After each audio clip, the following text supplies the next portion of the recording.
Ce soir, notre prochaine oratrice semble être habitée par la déesse de la victoire.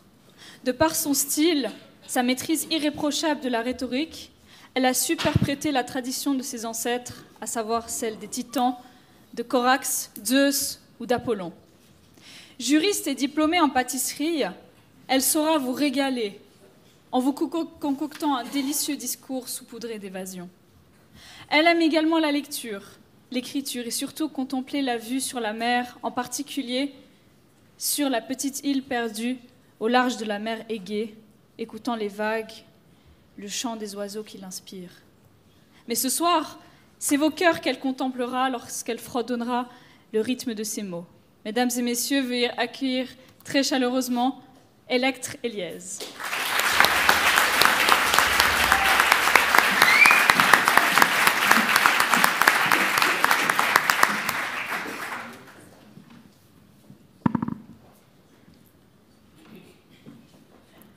Évade-toi!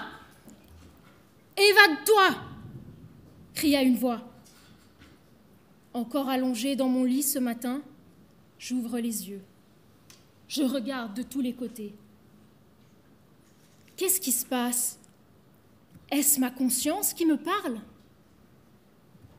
Évade-toi! Oui, il y a bien une voix qui se fait entendre dans ma tête. Alors je chuchote. Mais de quoi parles-tu? D'où voudrais-tu que je m'évade? De toi? De toi-même, me répond la voix. De toutes ces idées stupides que tu as, qui t'empêchent d'agir. Un jour, par exemple, tu t'es dit « La fac de droit, c'est pas vraiment la joie, mais bon, c'est trop tard pour recommencer autre chose. » Oui, c'est vrai, je l'ai peut-être dit.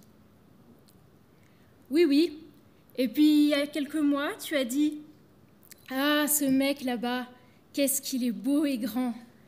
Mais bon, laisse tomber, l'amour c'est trop compliqué. » Ah, peut-être, je ne me rappelle plus.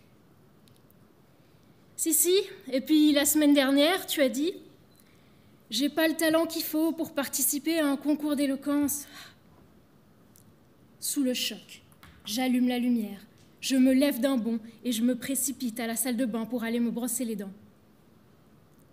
Le miroir me renvoie soudain l'image d'une femme paralysée, enfermée dans une prison mentale.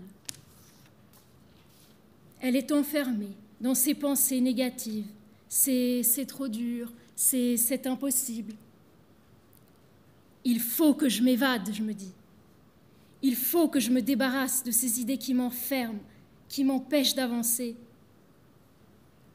Avancer, on le fait tous les jours quand on quitte la maison pour aller travailler. C'est ainsi que, comme tous les matins, je vais prendre le bus de 7h45.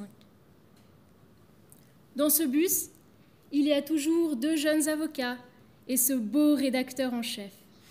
Ça pourrait être vous. Ce matin, ont-ils, eux aussi, entendu une petite voix crier « Évade-toi » ? Les avocats auraient peut-être rêvé d'être des artistes. Le rédacteur en chef se voyait peut-être politicien de jour et gogo danseuse la nuit. Résignés à l'image de ce bus qui ne changera jamais de parcours, ils sont peut-être, eux aussi, prisonniers. Un peu comme moi l'autre jour, lorsque je me disais « La fac de droit, c'est pas la joie, mais bon, c'est trop tard pour recommencer autre chose. » Chers jurys, mesdames et messieurs, ne pas s'évader, c'est prendre le risque de passer à côté de sa vocation, c'est prendre le risque d'avoir des regrets.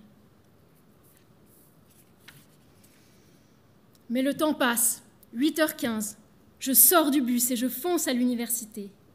Dans l'amphithéâtre, le cours va bientôt commencer. Tout le monde se tait et écoute, un peu comme vous ce soir. Et moi, je pense. Je regarde autour de moi et je me demande combien d'étudiantes, combien d'étudiants, combien d'entre vous ce soir n'oserait pas aborder cette belle inconnue, ce bel inconnu que vous avez aperçu tout à l'heure en entrant. Toujours ces mêmes barrières mentales. C'est impossible, je ne suis pas son genre. Ou encore cette voix qui me soufflait il y a quelques mois. Ce mec là-bas, qu'est-ce qu'il est grand et beau. Mais bon, laissons tomber. L'amour, c'est trop compliqué.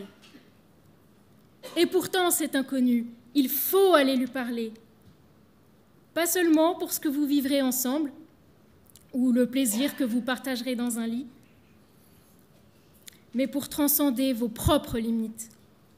Faire l'amour à l'impossible, voilà la plus grande jouissance humaine.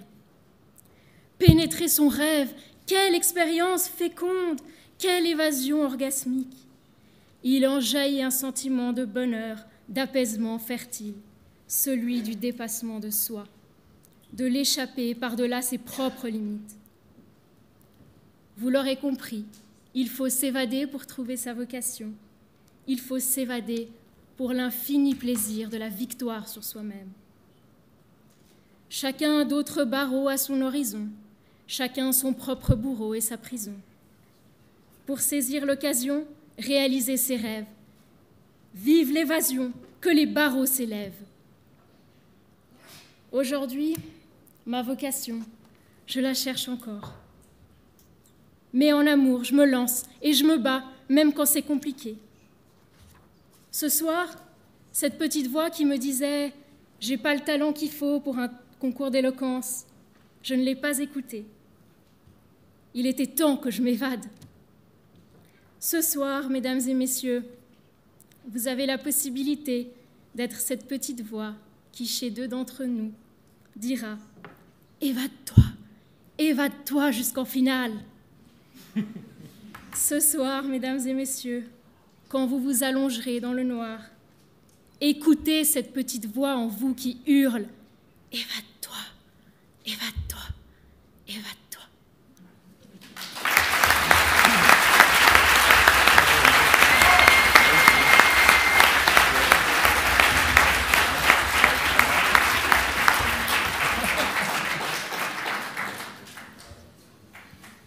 Madame Eliès, merci pour votre discours. Vous avez parlé de nos barreaux intérieurs et j'aime cette image. Vous avez parlé des miens notamment qui m'empêcheraient d'embrasser cette carrière de go-go danseuse. Moi, j'ai envie de vous poser cette question ce soir, Electre Eliès.